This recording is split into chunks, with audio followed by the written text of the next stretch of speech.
And welcome in. Late Kick is live. It is Thursday night, January 27th, the year of our Lord, 2022. Where is Jackson Dart right now? Caleb Williams, where are you at? Will you be in the same place by the time this live broadcast goes off the air that you are right now? Probably not, but we're going to make sense of whatever we can make sense of tonight. We are jam-packed. We are high atop downtown Nashville, Tennessee. We are a mere 24 some odd hours coming off of our final 5-star reveal show here at 24/7 Sports. And we are, 7 days from yesterday. So a week from yesterday, we are just around the corner from our National Signing Day show. The reason I paused is because I just realized yesterday I said 9 days. I thought yesterday was Monday the whole day. I don't know why that was the case. But anyway, there's a lot of talk about recruiting right now. And we don't do individual recruit breakdowns on the show as much, but I do have something to address tonight because there are a lot of allegations flying around, and there have been for quite a while. Basically, since Nick Saban came to Alabama, there's been this allegation, and you know good and well what the phrase is. It is Bama bump. It's Bama bias, and then you got the Bama bump. The Bama bump is a noun. It is an actual thing, allegedly, that takes place in the recruiting world. Well, look, am I employed by CBS and 24/7 Sports? Yes, I am. Am I a mouthpiece for the company?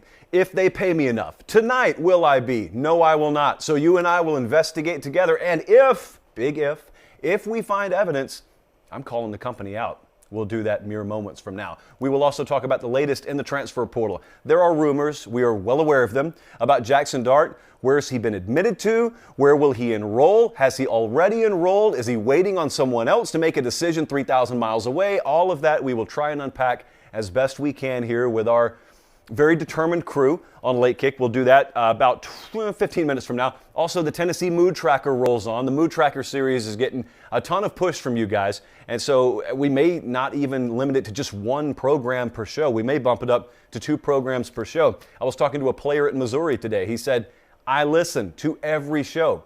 Why haven't you done a Missouri Mood Tracker yet? Well, it is in the cards. So obviously we're going to have to bump it up from just one a show. Also, we've got Q&A, and I got a special Q&A. I'm going to ask the question, which defeats the whole purpose of viewer Q&A, but you'll see why it makes sense at the end of the show. At Late Kick Josh. Got to make sure you're following on the social platforms. Aside from the obvious reasons, there are some new things happening with the show. Every now and then, I'll ask your opinion on something. And as you know, a couple of weeks ago, I said, if I had my way about it, I would just record the Late Kick Extra podcast in my dark and empty apartment bedroom early in the morning on Wednesdays, and I would send it off to producer Jordan, and that'd be that. But a lot of you had been asking for more, and what I told our crew was, let's wait. Let's see if our numbers really fade after the season ends. We get into irregular season, what the casuals would call an off-season.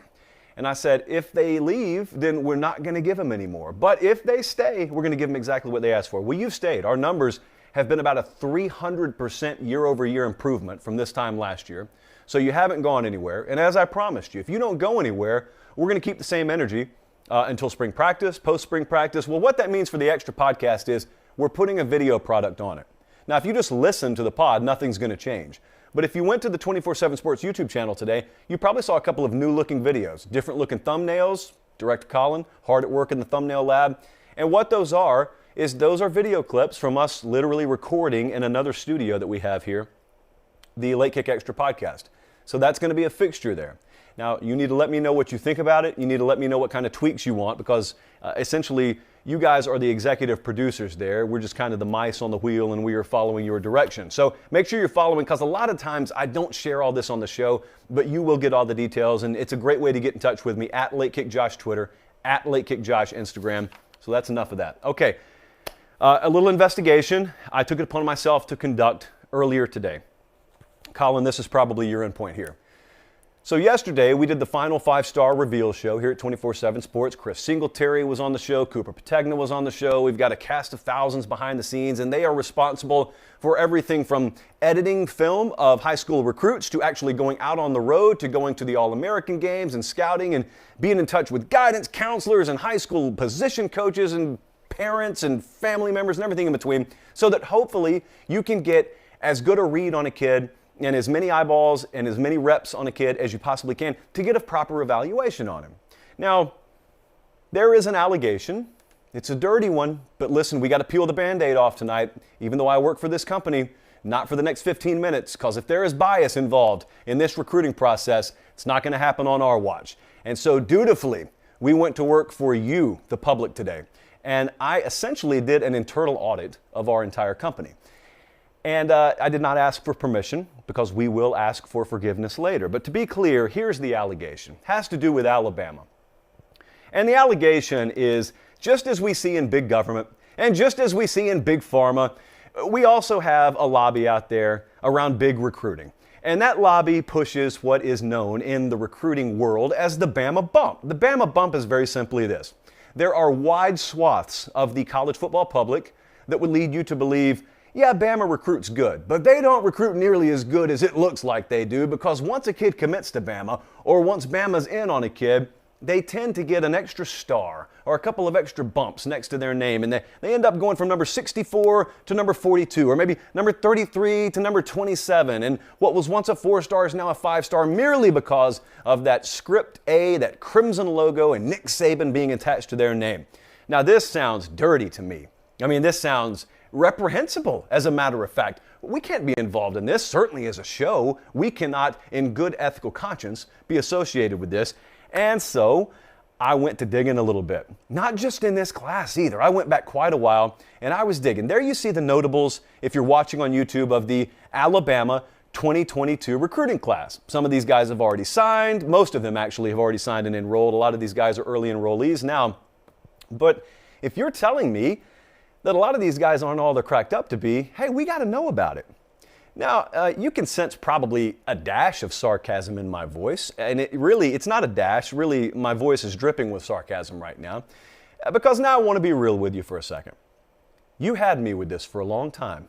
You guys had me with this long before I ever came to work here. You guys had me with this for a long time. And I thought to myself, yeah, okay, Nick Saban, I got all the respect in the world for the guy, but really, can they possibly be recruiting at that level? And I would do just like some of you. I would anecdotally pick out an example, and I would see that a player, only after he committed to Alabama, ended up in the 5-star status in whichever service I was looking at the time. And then I would look at a kid that washed out after being a 5-star, and I would say, ha, he must have been overrated. And then I would conversely maybe look at the rivals of some of Alabama, and I would see that a former 5-star, once he committed there, bumped down to a 4-star. You could do this stuff all day. Each class takes about 25 per cycle. These are hundreds of kids. Therefore, hundreds of examples that if you wanted to, you could anecdotally pick from to make any argument that you wanted to. I used to do it along with you. So only recently, and by recently I mean the last 10 years, only in the last decade have I changed my opinion on this, but I did not do it without a lot of forethought. I did my own research. I encourage you to do the same thing. Here's what I kept running into. These actually is plural. These were the terminal flaws to me against the Bama bump argument. Data, logic tended to get in the way. Certainly on-field results got in the way. The NFL draft was a real you-know-what against this argument. Also, the entire concept of Nick Saban. You know, if I am to call the guy the best of all time, which I do, and even those of you who really despise the ground he walks on, begrudgingly have to admit that's the best of all time, you have to allow there to be in the equation the possibility that Nick Saban's evaluations are ahead of the recruiting industry. That has to be on the table. Just logic would tell you if even fractions of the respect you have for this guy are valid, it means he knows how to evaluate talent. And he's got an entire army up there working to evaluate talent. And if you don't know, I'll tell you, he does each and every one of their evals personally. There is not a kid who's brought to Nick Saban who's already been evaled and they say, Coach, we need your permission to offer this guy. He's doing the eval in person. And he worked in the NFL long before he did in college ball. So what I'm suggesting, I'm just asking, I guess, is it not possible that an alternate point of view to the Bama bump point of view could just be that Nick Saban's evals get ahead of the curve a little bit? I am going to suggest to you that's reality. But look, I used to be on the other side of the fence. So I'm trying to explain to you what changed my mind. I'm not going to try and force you to think any which way. I'm just going to try and use logic and fact-based reasoning so that you and I can walk through this. So let's walk through this right quick. Let's just talk it out. I'm going to take a little sip of the triple espresso here. Remind me to tell you a story about producer Jesse. Jesse, come in my ear and remind me to tell them a story about you later. So Alabama, let's talk about the Bama bump.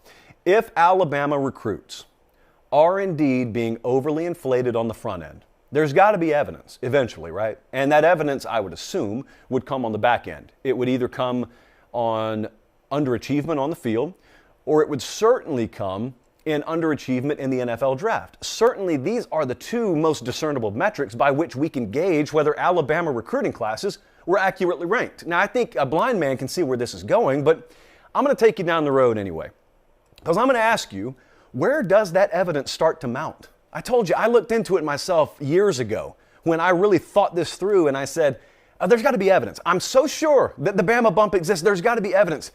Where is it? You look to the left, you look to the right, up and down, everywhere in between. They keep winning national titles every other year on average. Nick Saban at this point has got like 39 first-round draft picks to 26 total losses in his career at Alabama, which is just absurd. It sounds like a spoken typo, a verbalized typo. That's real, though. There is no evidence there. But look, even if I haven't convinced you, I had already convinced myself by that point, but even if I hadn't convinced you at that point, you could reasonably say, yeah, but even all that stuff's anecdotal, since that's the word of the year, apparently. All that's anecdotal, and you could go to yesterday, because this is what really brought this upon myself. I'm not on the Rankings Council, and yet even I opened my inbox yesterday, because I am kind and I am benevolent enough to write down at the bottom of the screen when they show my lower third bio, I put a personal email there. I have multiples. And I leave it open so you guys can correspond with me. I had 2 great emails I shared publicly today. But yesterday, I go home and I open up my inbox and I see a whole bunch of people blaming me, among several other people, for the Bama bump. And they said things like, Elijah Pritchett, oh, that's mysterious. It's an offensive tackle from Columbus, Georgia, by the way. He commits to Alabama, all of a sudden he's got a 5-star next to his name, and it used to be that Elijah Pritchett wasn't even on anyone's radar. Well, both of those things are true. Case in point, the whole Saban eval process. In fact, I got someone close to the Alabama program who once called me up, because I'm from Columbus, asking about Elijah Pritchett and asking whether I knew anything about him, because they had only really got him on their radar. There was a once upon a time situation with Elijah Pritchett where to get good film on him, you had to search his quarterback's huddle account because there was not adequate film out in the marketplace on Elijah Pritchett. Well, guess who did have the film on him? Nick Saban in Alabama had the film on him. And so they put out the offer, to be honest with you, before a lot of people in our industry even had something tangible to look at and work with. But maybe it's not that. You know, let's go devil's advocate. Let's go down that path. There's a fork in the road. There's logic over here. There's what we're about to talk about over there. Elijah Pritchett. I opened up my inbox. I got 10 folks yesterday saying, shame on 24/7 Sports. Elijah Pritchett used to not even be on anyone's radar screen, and now he's a 5-star. Why? Well, there can only be one reason here, obviously. Because he's an Alabama commit. Now, here's what I did. For about 30 minutes, and then I just stopped because I realized my efforts were going to be futile. I said, friend, that is, here's the word for a third time, Jesse, keep tracking there, anecdotal. And they said, what are you talking about? And I said, what do you know about Jeremiah Alexander? And they said, he has nothing to do with this. I said, he's got everything to do with it. Do you know out there, if you're watching and you follow recruiting, you do know who I'm talking about. You probably, half of you already know the point I'm about to make.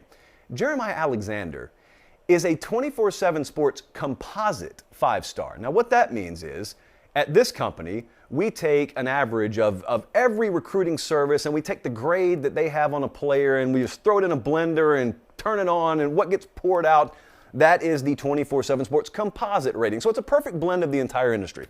Jeremiah Alexander, from the state of Alabama, he is committed to Alabama. He's enrolled there, I think. He is a composite 5-star. You want to know where he's not a 5-star? He is not a 5-star at the very company in which I work for right now, 24/7. What we are saying, to be perfectly clear here, is we are saying that the Bama bump is in real. It's just been full effect, and it's happening all around us.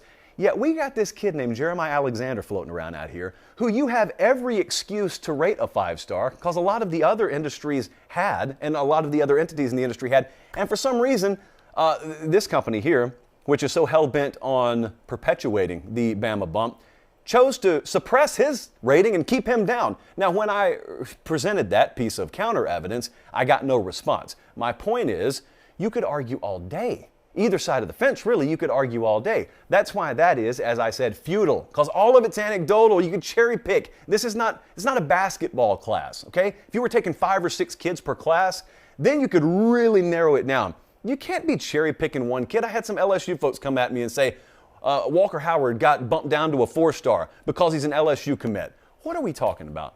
Well, honestly, let me let you in a little secret here. If there were a lot of biases in play in this industry, I can assure you, if they were in play, they would be to benefit the LSUs of the world and the Alabamas of the world, but also the Tennessees of the world and the Floridas of the world, the big recruiting markets. Don't overthink the room here. That's how this would actually work. USC football would be propped up at every turn. I had someone ask me about USC earlier today, right here in the live chat actually. And I said, let's walk this one through. Are you suggesting to me that there is a conspiracy at this company to take a team smack dab in the middle of the second biggest media market in America and actively work against the best interests of that program? Is that what we're suggesting? Is 24/7 Sports better off if USC does not succeed? Like, is that the point we're making? Anyway, so all of that notwithstanding, I talked to you a long time ago, and I'm going to reiterate right now, about what actual data suggests on this, but what I've noticed about the Bama bump crowd is they're around on signing day and early signing day. They're around when we reveal the final 5 stars. They are nowhere to be found in April, come NFL draft time, and they are nowhere to be found in January when it's time to play the playoffs and the national championship game. They are ghosts when it matters the most. One reason is because you got a guy in Nick Saban winning a national title every other year, thus validating to anyone's mind with common sense they probably don't have overrated recruiting classes. They keep performing. They keep achieving. The second thing that you need to know is they have put more kids in the first round than they have total losses under Nick Saban. But even if those first 2 points weren't enough, let me drop the most definitive piece of data on you right now. Alabama draft eligible 5 stars under Nick Saban are going in the first round at a 48.8% clip. The rest of college football combined, 18.3%. Allow me to translate. 5-star draft eligible players who go to Alabama are more than 2 times as likely to be drafted in the first round as 5-star rated players who go anywhere else in college football. Do you know what that actually means? It means not only, according to actual data and logic, is the Alabama rating justified, I could even make a legitimate argument the classes may be underrated. Now let me peel back the curtain a little bit, since I do work here, and tell you what I've observed since I've been here. No one's told me to talk about this. In fact, I'll probably get a text saying, don't talk about it. I have sat on these rankings calls before. I don't participate. I'm not on the rankings council, nor do I need to be. But I have sat on the rankings calls before. Here's the reality. The reality behind the scenes is, even though I wouldn't think this way, there are a lot of people who are involved in the rankings process who are fully aware of the perceptions out in the industry. And so, if anything, here's what the conversation actually sounds like. What the conversation actually sounds like is something like this. We got this kid here, and he checks this box, and this box. He's got that critical factor, this critical factor. Here's the one tie-up. The one tie-up is, oh man, he's committed to Bama. Oh man, they already got 4 5-star rated kids. You know what people are going to say. Now, I'm not saying that ultimately impacts the final rankings decision. What I am saying is, if there's an awareness in the room, it's on the total opposite side of the fence of the way that you perceive that it works. The bottom line is, the reason they got so many 5-star kids is because 5-star kids want to go there. They do a great job in evaluation, so they're often ahead of our industry. And thirdly, the best of all time is running the program. That's the Bama bump. The Bama bump is real, but it's real in a sense that it is earned, deserved, and valid. And if anything, as I just suggested, maybe we need to bump them even a little bit more. And that's all I have to say about that. I got an email today. Actually, it was a text because this person has access to the iJosh. Let me read this to you right quick. This is from Maurice in Georgia. My mom went to Academy Sports and Outdoors to buy some Braves championship merchandise the night after they won the World Series.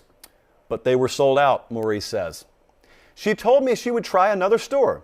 I had to at that point have a serious talk with her about why we only shop at Academy now. She's fully on board. Here are the receipts to prove it. At which point he sent me pictures of receipts to prove that the Braves championship merchandise was indeed purchased at Academy Sports and Outdoors.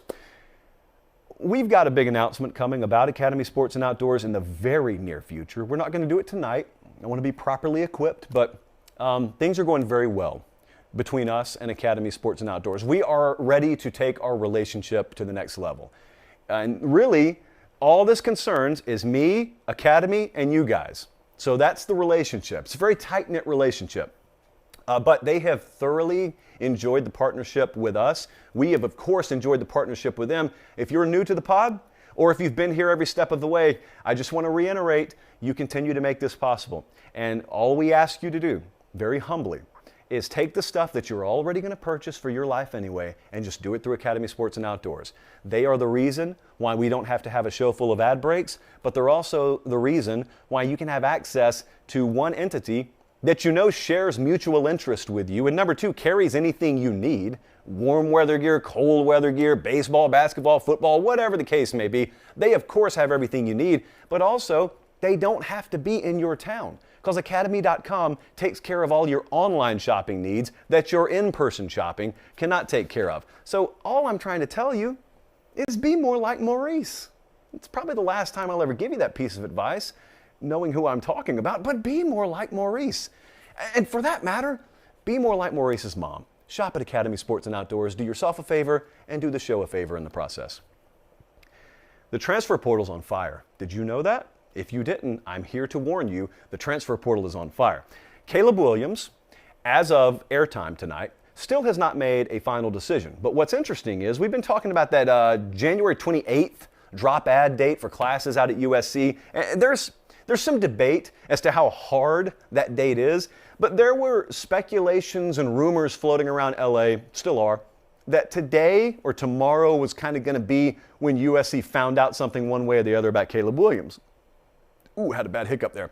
So, over the past 72 hours, there was a little bit of smoke about Wisconsin. Now, you'll remember, what was it, about 2 weeks ago on the show, this show, we mentioned Wisconsin. I've got to be real with you. My strategy was not to call our shot.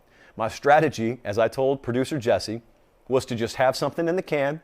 This sounds a little bit slimy, but I just wanted something in the can so that if, on the off chance Caleb Williams committed to Wisconsin, we could go in our bag and we could say, called it. Now, everyone would understand it was kind of sarcastic, but it turns out, yeah, there was a little smoke there. We don't know how much smoke. We know that there are some family relationships and acquaintances and connections with the supposed offensive coordinator that they have hired / are hiring. So yeah, there's a little more there than meets the eye. And I selfishly, now if you want my rooting interest here, and most of you, if you're not a USC fan, I think most people would be rooting for something like that to happen, like Russell Wilson did once upon a time. But I would have to say USC is still the odds-on favorite. Now, I was over on the Peristyle earlier. It's the USC message board here at 24/7 Sports.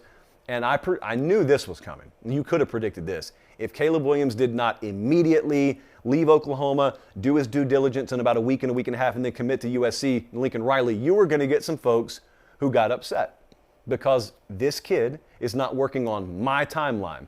And we've avoided that on this show, but I know some of our USC brethren are very antsy because right now it is January 27th. We're trying to get ready to kick off spring practice in like a month. And, in an ideal world, yes, you would like to know who your starting quarterback is going to be. Remains to be seen. We can confidently report that USC has been slaughtering the transfer portal outside of Caleb Williams, but as of tonight, we don't know anything more about Caleb Williams. But that's not even the juiciest bit of speculation about transfer portal quarterbacks, even in the last 4 hours or so. So right now, depending on where you get your Ole Miss news from, you are probably seeing some people out there report that Jackson Dart has been accepted into Ole Miss. There is some speculation out there that he has enrolled. We can't confirm that. At least we have not confirmed that. Now, I've been in the studio 20 minutes. So maybe outside in the real world out the door, maybe a lot's changed in the past 20 minutes. Chris Hummer, who works for us here at 24/7 Sports, I would highly advise you to follow him on this whole situation. I don't think he's a guy who is going to be scooped on this, meaning when there's something solid to report, based on what I know about what he knows about all this, I think that's going to be the guy you want to be following. This morning, he put in a crystal ball, I think it may have been yesterday, put in a crystal ball for Jackson Dart to Ole Miss. And I can tell you that really backs up the way that we felt about this, thanks in part to his reporting on the issue, that they are the overwhelming favorite at Ole Miss to land Jackson Dart. Has it happened? Maybe not as of yet. Michael Trigg, the tight end who seems to be attached at the hip with Jackson Dart, I think probably if you have a rumor about Dart, you might as well just put Trigg's name in the blank below that. Hold on. Okay, so I just got a voice in my ear. That's Jesse talking to me in my ear. Chris Hummer, just moments ago, we were live. This is how live broadcasting works. Put in a crystal ball for Michael Trigg to Ole Miss. So even as it just comes out of my mouth, we didn't produce it this way, but it works out this way, that you can assume those two are attached to the hip. That's what Chris Hummer kind of all but confirms there. Look, I think it's imminent that they both end up at Ole Miss. If/when that happens, it is a monstrous piece to Lane Kiffin's 2022 puzzle. Because you got Matt Corral heading out the door. Luke Altmaier, as it stands right now, would probably be their starter this upcoming season. And this is no knock on him, but if you want to advance on the progress that you made on the field in 2021, I think most reasonable Ole Miss fans would speculate we're going to need a guy the caliber of Jackson Dart to do that. I told Colin and Jesse before the show, we clip most of this for individual use the next day. I told them, boys, I highly doubt that by the time the sun comes up tomorrow, everything that we say in this particular part of the show is going to be relevant. Maybe it will be, but I think that this is going to get dated pretty quick because I think we're going to see action potentially on multiple fronts over the next 24 hours and who knows, maybe 12 hours. You got to remember, when we're talking USC and we're doing a 7 o'clock Central Time show, they're just driving home from work. It's 8 o'clock on the East Coast. You guys are going to watch the show, and knowing some of you, you're about to go to bed after this. They're just driving home from work out there. So who knows? Still a long night ahead in Southern California. Now, there is a guy that we can definitively just confirm and get out of the way where he's going, and that is Jarek Bernard, a Converse, 3 names there. We were talking about him the other day. He is the 4-year starter from Oklahoma State. He's a corner, all Big 12, very, very good player. And he entered the transfer portal. He didn't stay there long. He has committed to LSU. This is a monstrous pickup for them because that second corner spot, those that follow the program are well aware, it was a huge question mark. That thing was going to be really, really up in the air. And this is a guy who is essentially a plug and play. It's kind of like when Georgia picked up Darian Kendrick. There was no, okay, he's going to go to Georgia and battle for a starting spot. Yeah, the coaching staff didn't just come right out and say, he's a starter, nor is Brian Kelly going to come out and say, this guy's a starter, but I, on this show, will come out and say, that guy's a starter. And he's going to be a very, very timely addition to the LSU secondary. Now, you watch the style they play at Oklahoma State, and there is a stereotype about Big 12 defenses that has just been thrown in the trash. They're playing really good defense in the Big 12 now. And that guy was among the reasons that Oklahoma State, in some metrics, had one of the best defenses in the country this past year. So, this is not some woebegone, also-ran corner who's got no tread left on his tires, and the tires really wouldn't go that fast to begin with. He's a player. He's played a good mixture of zone and man. The kind of scheme that they ran under Jim Knowles there makes him probably very prepared for whatever they're going to run at LSU. So that's a big pickup there. Look, the transfer portal is close to winding down until after spring. So we're going to do the segments. We're going to talk about it on the show as long as we need to, but we're getting close. But obviously 2 of the biggest dominoes are still out there. So just keep an eye. Caleb Williams, Jackson Dart, if/when those ticking time bombs there in the transfer portal go off, we'll talk about it. It's going to be a big deal. Okay, the mood tracker rolls on tonight, and I just keep checking my phone because I know our luck around here, and I really think whenever these things happen, they're going to happen when we're on the air. So, yeah, I'm scared. We're all scared. Don't worry, we can tremble together. The Mood Tracker series rolls on tonight, and we got to head to Knoxville, and we got to talk about Tennessee. Now, anytime I talk about Tennessee, as you know, in good faith, I go in the control room where Director Colin is patiently waiting on the show to begin, and I say, Colin, I'm talking about Tennessee tonight. What should I say? And so I told Director Colin, who some of you still don't think is real. So if you are part of that crew, just imagine me talking to myself in the control room. And I said, Director Colin, we're talking about Tennessee, Mood Tracker tonight. You're my Tennessee authority. What do we think? Here's what Colin had to say, and then you can match it with what you think about Tennessee. Colin's mood was, we've been here before, but that sounds negative. He had a positive ending to the tone. He said, I like Josh Heupel. I like Mike White, the athletic director there. He said, yes, we've got questions about defense, depth, and whatnot, but that couldn't really be answered last year given the attrition. More on that in a second. but he did say it's a much more fun program to follow. There's a lot more energy around the program. And what he said, and I remember he's given me this quote a couple of times now, we already sucked. That's why we had to get a new coaching staff in here. If you're going to suck, at least suck in a much more entertaining manner. No one wants to suck and lose 18-6, okay? 38-35 is a little bit different. And so I'm not saying Tennessee sucked last year, far from that, but it's a much more entertaining style. At least outsiders are much more likely to watch Tennessee now. Here is my mood tracker on Tennessee. The Tennessee fan base, or the mood tracker on the Tennessee fan base, I think could best be described as ready for the twist. So if you take a can of soda or a bottle of soda and you shake that thing up, one of two things is about to happen. Either when you twist that top off, it's going to go all over the place, or it's going to, because you find out you got flat soda in your hand.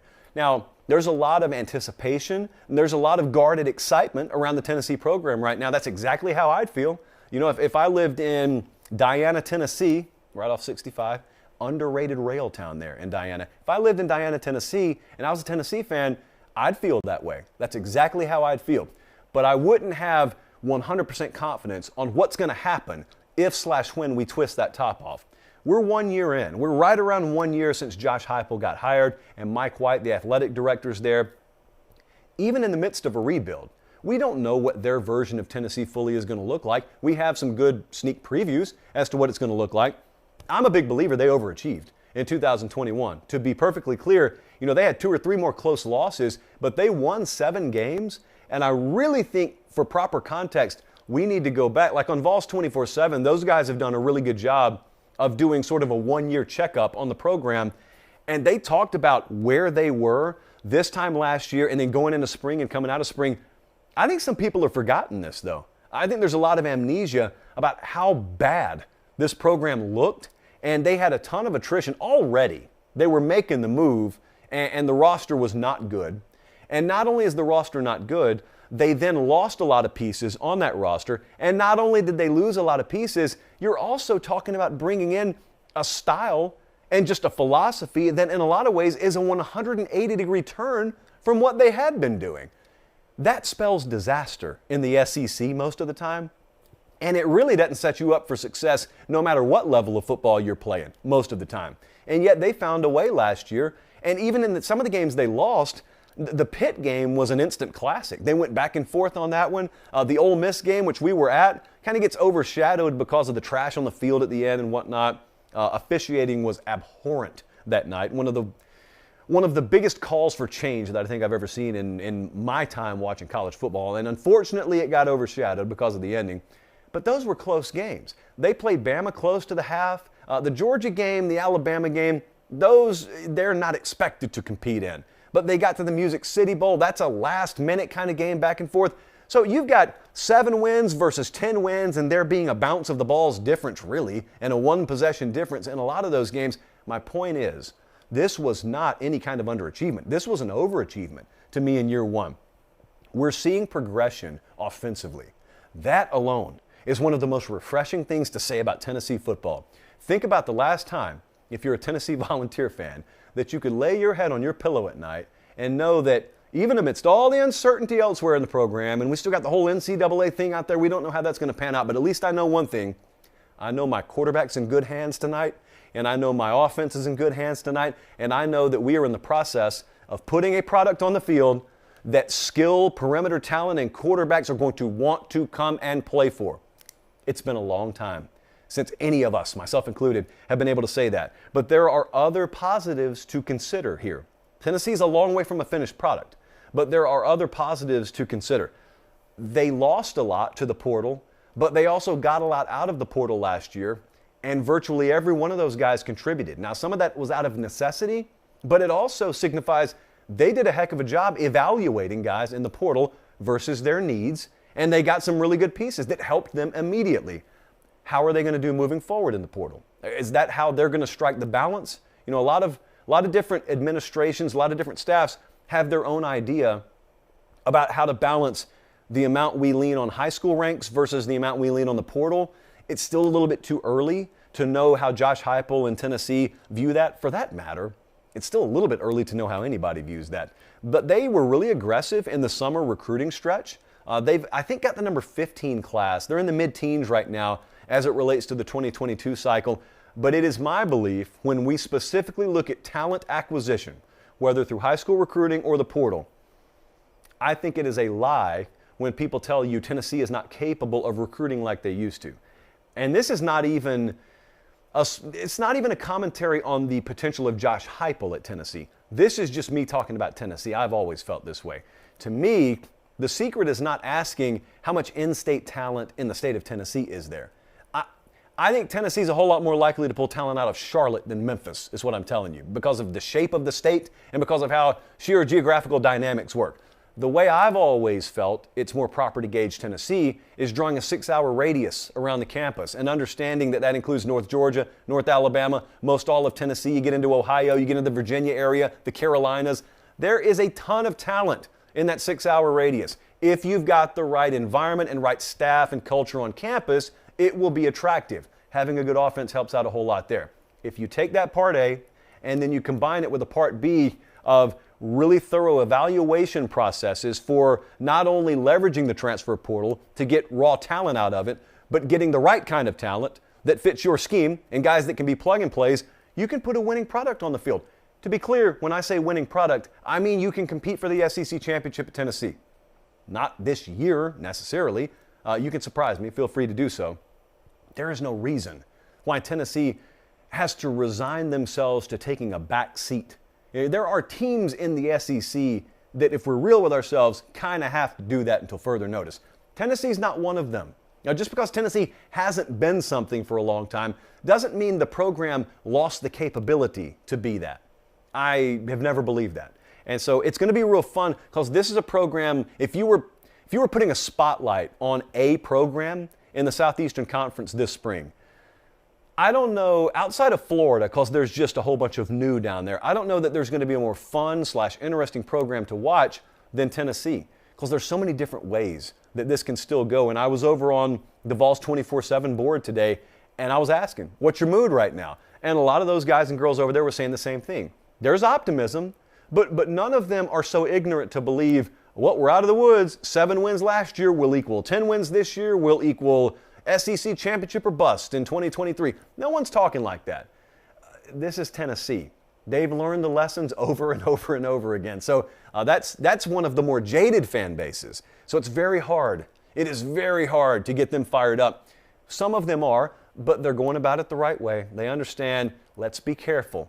Okay, we see that the top layer of the water here is frozen. There's a layer of ice. We don't know how thick that layer is.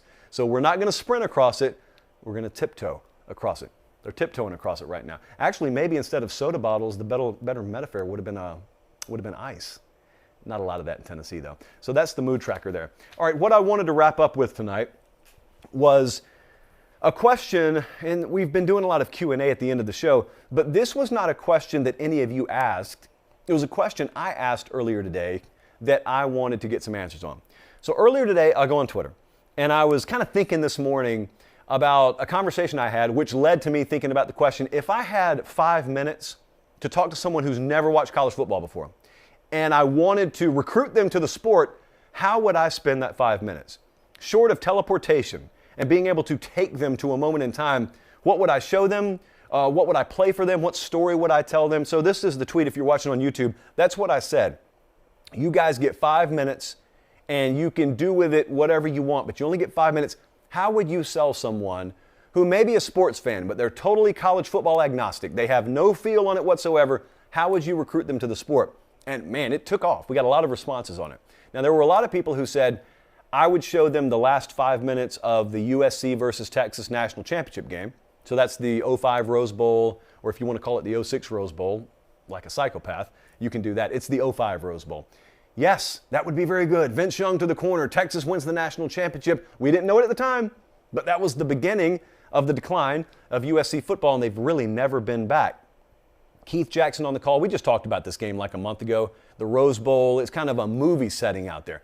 Yes, that would be great. I have no problem with that. Some others said the kick six, just the last final 5 minutes of the 2013 Iron Bowl. That is surreal. There's nothing like that we've really seen in the sport before or since then. That's like a Stanford band on the field kind of deal. Yes, that would be another very, very good thing to show. And so there were replies like that. But I was thinking to myself, where would I go? And you know that there are a lot of postseason moments. Like we could go to the 2017 National Championship game, the 2nd and 26, Alabama wins on a walk-off. We could do that. We could absolutely do that. But I'm a regular season guy. And I believe the most precious commodity we have in this sport, and the most beautiful thing about this sport, is the regular season. It's unique unto anything else in sports. So that's what I want to do. I want to show them something that they can't get anywhere else. You can get great endings. You watched the Chiefs-Bills the other day. You could get a great postseason ending in any level of competition, at a high level at least. But where can you go to get what they don't have anywhere else? In college football, where do I go? I go to the regular season. So I was thinking about October 9th of this year. If I could just put a mashup, a montage together of the day October 9th. Do you remember where you were? You may not. Let me refreshify your memory. That was the day that we were in Dallas for Oklahoma, Texas. This is the best regular season game I saw. One of the most incredible games, period, I've ever seen. And so that was an instant classic, and that was a field storming at the end. Field storming number 1 of the day. Then Dennis Dodd, I think, was up in Iowa City. He was at Penn State versus Iowa. That's when Sean Clifford went down. Iowa wins, I think, to remain undefeated. Field storming number 2 of the day. And then to cap it all off, as yours truly, even though he's got credentials to the game, forsakes the A&M Alabama game and gets on a plane to go home. I'm there watching on the plane as Texas A&M, off the leg of Seth Small at a field goal at the buzzer, takes down Alabama. Field storming number 3 of the day. That crystallizes, number 1, what the regular season means in college football. Notice I didn't say December 9th. I didn't say conference championship week. I said October 9th. It was probably, week 5 or week 6 of the season. And there were 3 different instances over like an 8-hour period where we had field stormings in Dallas, and we had a field storming in Iowa City, and we had a field storming in College Station. That's what I'd show them. And then I would say to them, this was not a national championship day. This was not a college football playoff day. This was not even a conference championship day. This was just a regular Saturday. Because on any given Saturday in this sport, this stuff can happen. Because as the sport is currently constructed, every regular season game carries with it maximum importance. Because unlike pro sports, and maybe the future of this sport, there is not a giant safety net built under these games. You don't get to fall off the high wire and then crash harmlessly into the safety net and say, oh, well, I guess we're not going to be a top 3 seed, probably be like a 9 seed now. Nope. Penn State left Iowa City that day knowing they had 0 margin for error left. Alabama left A&M that day knowing we've got 0 margin for error left. We can't be losing another game. Ditto for Oklahoma and Texas. I mean, Texas, that was their 2nd loss already.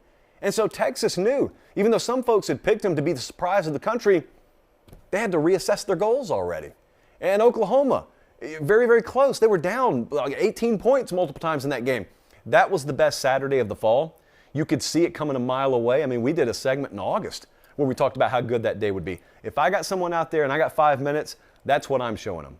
I don't think the USC-Texas strategy is wrong. I don't think the kick six strategy is wrong. I want to show them what's great about the regular season because that is the tool that I'm going to use to recruit anyone to this sport. It's not the postseason. I'm going to use the regular season. Really appreciate you guys being tuned in. Please like the video if you have not already and subscribe to the channel. We have got a weird week coming up next week. So we are going to do the Sunday show here like normal. And then we will be, I'm going to head down to Fort Lauderdale. The company's given me an excuse, so I'm going to Florida all week. Always do that. If you live in a town where it's 25 degrees and the sun sets at 4:30 in the winter, always go to Florida if they give you an excuse to. So I'm going to be down there all week. We are going to do our Wednesday National Signing Day show from Fort Lauderdale. TBD on the Thursday edition of Late Kick. Just stay tuned. Follow me on Twitter at LateKickJosh. But I do want to tell you this as we go off the air. 2 stories, actually. One's very quick. There is a falling iguana alert in South Florida right now. I'm not making this up because they're going to get below 40 degrees down there. Thankfully, not next week. But the iguanas apparently do not handle sub 40 degree weather very well.